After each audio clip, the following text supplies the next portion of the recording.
They are choosing not to work when they can. 3.3 and $4 trillion over the next 10 years. Any of those Louisianans lose their benefits, it's because they shouldn't have been receiving them.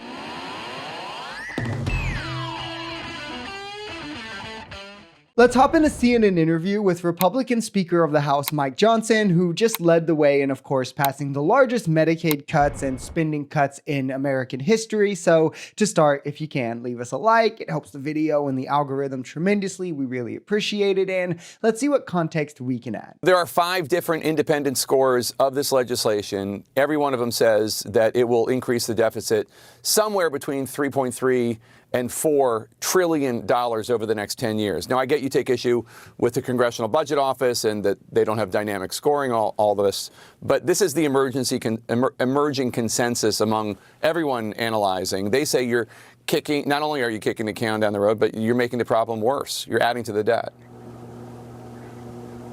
Well, I think that is dramatically overstated, and here's why.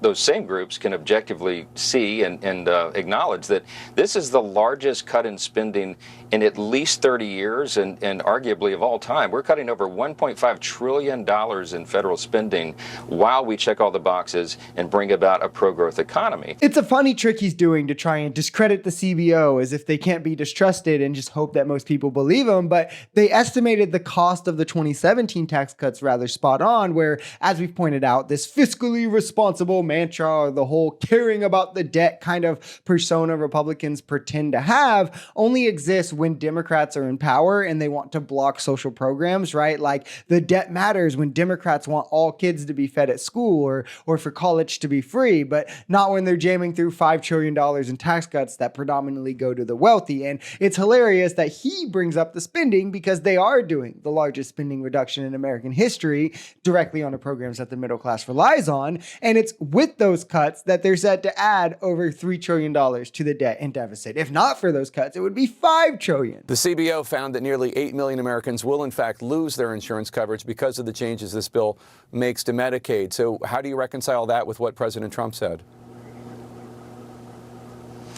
It's directly in line with what the president said. I've said the same. We are not cutting Medicaid in this package. There's a lot of misinformation out there about this, Jake. The numbers of Americans who are affected are those that are entwined in our work to eliminate fraud, waste, and abuse. And what do I mean by that? You got more than 1.4 million illegal aliens on Medicaid. Medicaid is not intended for non-U.S. citizens. It's intended for the most vulnerable populations of Americans, which is pregnant women and young single mothers, the disabled, the elderly. They are protected in what we're doing because we're preserving the resources for those who need it most. You're talking about 4.8 million able-bodied workers, young men, for example, who are on Medicaid and not working. They are choosing not to work when they can. And this is a good example of why math is important, kids. By his own numbers, that's 6.7 million people, where the projection to lose healthcare is 7.9, which means from his own numbers, they're kicking over 1 million people off Medicaid who are working and need it.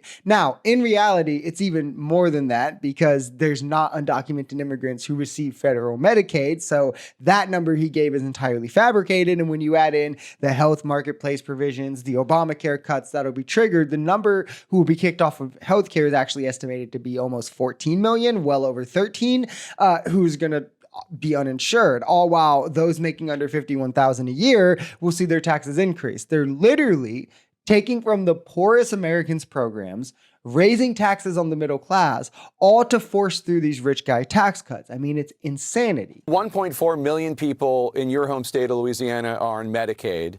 More than 800,000 receive SNAP benefits, also known as food stamps. Is it your contention that if any of those Louisianans lose their benefits, it's because they shouldn't have been receiving them because they were committing waste, fraud, or abuse? Yeah, look, my district, as every district in America, has people who are on the program who shouldn't. And when you're talking about I keep using this example, a young able-bodied man with no dependents, there's no reason he should not be working. We are the party that supports human dignity, and we find purpose and dignity in our work. It's good for the individuals involved. It's good for their community.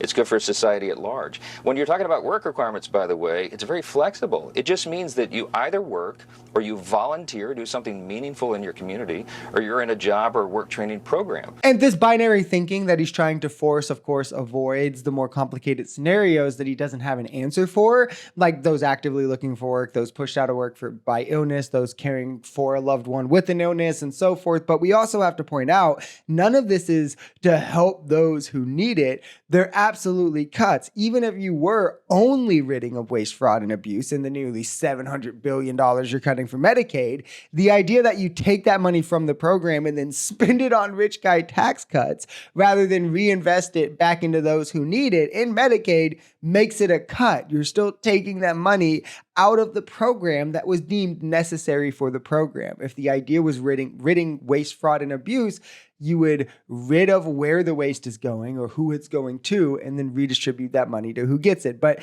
then there's also the sheer fact it doesn't even pass the basic sniff test, that there's $700 billion in Medicaid fraud, $300 billion in food stamp fraud, fraud in the Department of Education, USAID fraud, FEMA fraud, all of this fraud. But like, how do people think that there's this much, trillions of dollars, and Republicans are the only party who find it? Like, you won't have to be so brainwashed to be like Democrat bad, Democrat dumb, Republican only fiscally responsible to even think that it would be possible.